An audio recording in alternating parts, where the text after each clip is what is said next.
DFA Online. News and events from different Philippine embassies and consulates around the world. DFA Online. Here on Radyo Pilipinas World Service.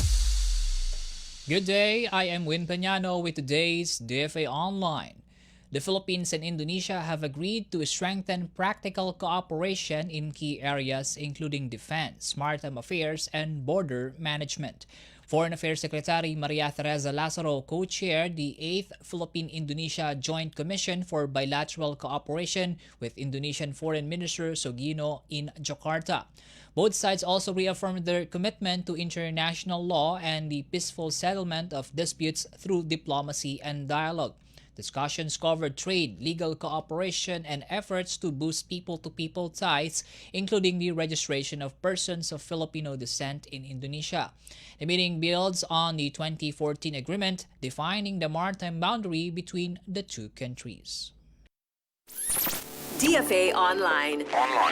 Here on Radyo Pilipinas World Service.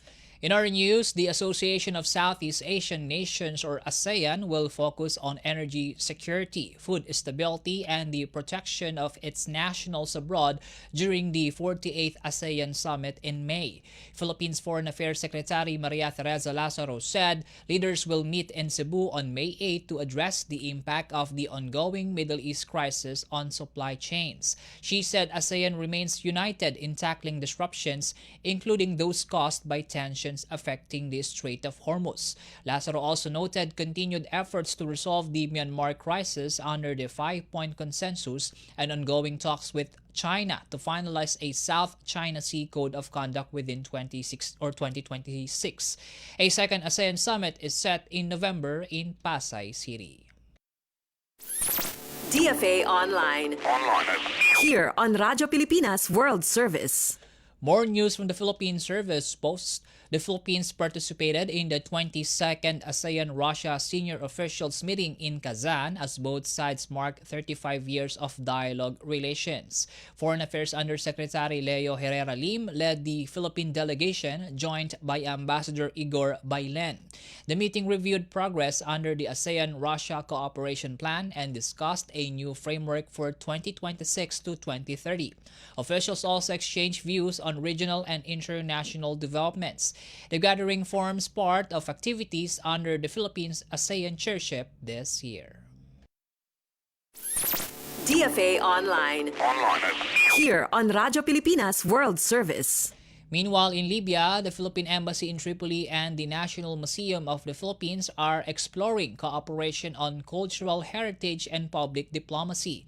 In an online meeting, both sides discussed webinars and cultural programs for Filipino communities across North Africa. They also looked into partnerships in archaeology and traditional textiles, highlighting shared cultural resources. Officials are considering a regional approach, including a possible touring exhibition in 2027 or 2028. Chargé Affairs Roderico Atienza said the initiative supports stronger cultural ties and collaboration in the region. DFA Online. Here on Radyo Pilipinas World Service. And in South Korea, Philippine Ambassador Bernadette Therese Fernandez stressed the Philippines-South Korea strategic partnership rooted in shared history and cooperation. The ambassador made the remarks as she delivered a lecture at the Korea University Distinguished Lecture Forum in Seoul. During the event, Ambassador Fernandez outlined opportunities in defense, trade, energy, and digital innovation. She also cited the recent visit of President Lee Jae-myung to the Philippines as a boost to bilateral ties. Officials say the forum strengthens academic and policy exchanges between the two nations. DFA Online.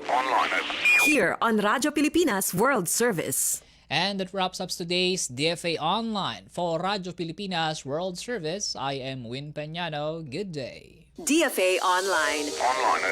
News and events from different Philippine embassies and consulates around the world. DFA Online. Here on Radyo Pilipinas World Service.